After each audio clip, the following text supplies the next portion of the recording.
are either in for a treat or a good dose of food poisoning in the kitchen today. That would be a first, actually. Actor, presenter, entertainer, gourmet chef Simon Delaney is gracing us with his culinary expertise. And second place in Simon. MasterChef. First of all, congratulations, buddy. Thanks, You did us proud you did over so the last well. few weeks. It was great, and the final was great, actually, wasn't it? You it was enjoyed brilliant. it. And the 3 dishes that Niamh cooked in the final were just unbelievable, because we were lucky enough to get to taste them.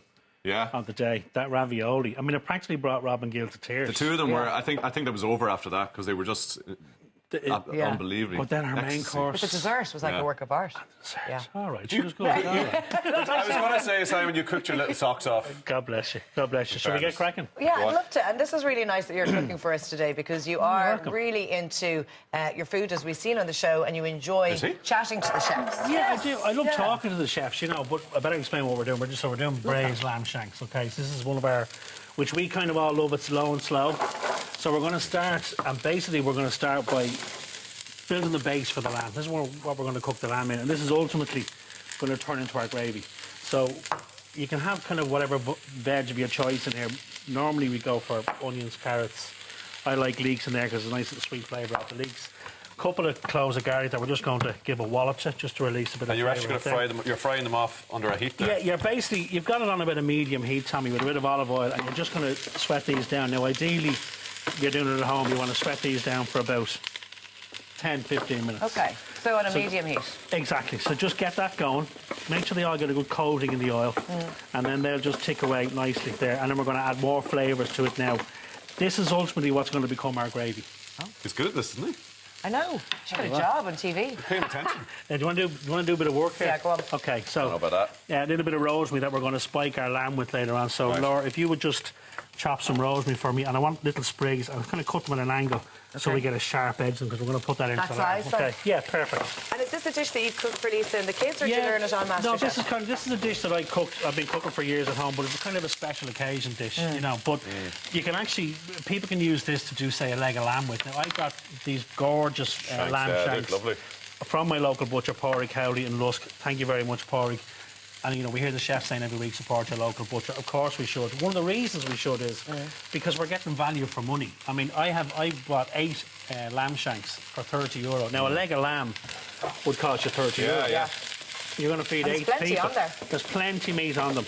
And in actual fact, if you were doing a leg of lamb, you could do this exactly the same way. The same base, sear the lamb off the way we're going to do, sit it on this, cook it exactly the same way. This is more kind of a dinner party version. Do you think you'll go back to do any of the finicky, footery, chefy stuff you did on MasterChef?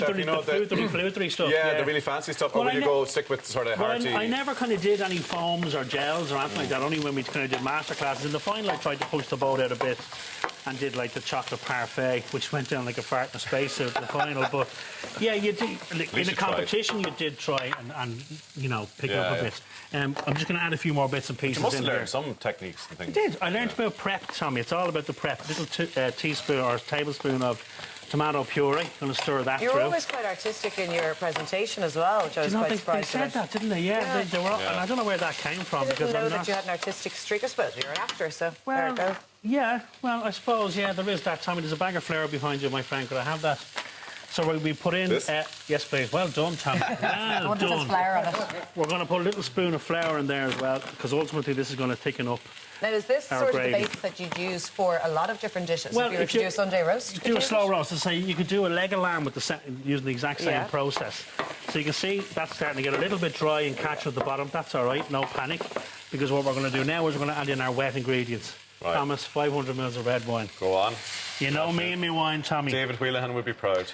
Don't ask me what this is. What is it, Cabernet? It's a Chateau Francais from the 1841. I haven't a baldy. It's red wine. Never heard of that one. You know, but it is a good red wine, because they do say that, you know, if it's good enough to drink, then it's good enough to cook with. Okay, is that enough?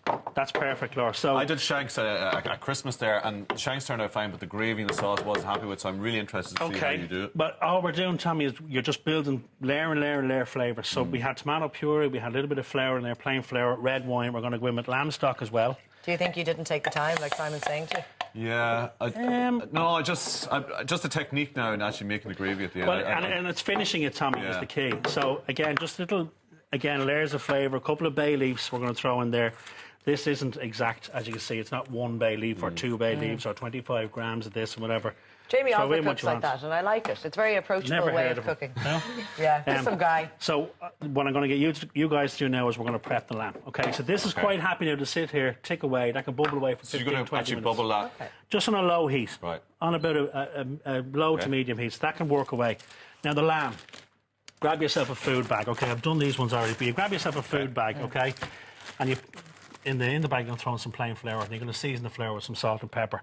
This is just so you don't make an awful mess when you're doing it. So you drop the lamb shank in, and basically you're just going to lift that up and make sure that it gets a good covering of the flour. That's a great tip, using the bag, because usually there's no mess. Yeah, there's no mess. It's great for marinating.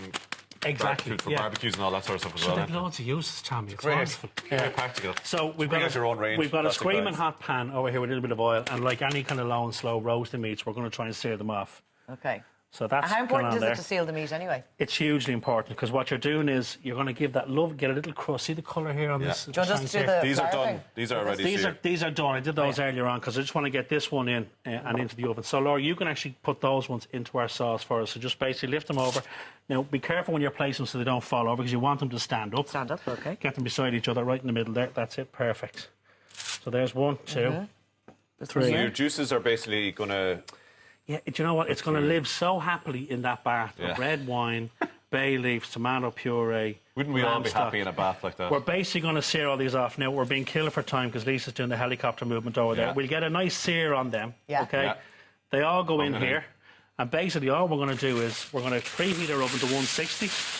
And the trick to this with the gravy, to make sure you don't lose any of the gravy, is when you cover it with your tin foil, make sure it's sealed. Sealed, so you're not losing the Yeah, moisture. because I did cook this once for a dinner party, and all the gravy was So gone. what's the rest we left in? Make sure that's nice When and tight. we come get back it in. later in the show, you're going to do that lovely gravy and the award-winning mash. The award-winning mash, we're going to do a lovely Best mash in carrots with Ireland. a lovely Lovely glaze. Delicious, thanks. It's good. Well, we keep them. Impressed. We keep them Very on. much. Kind of professional. You're stuck with me now. It's like it's proper.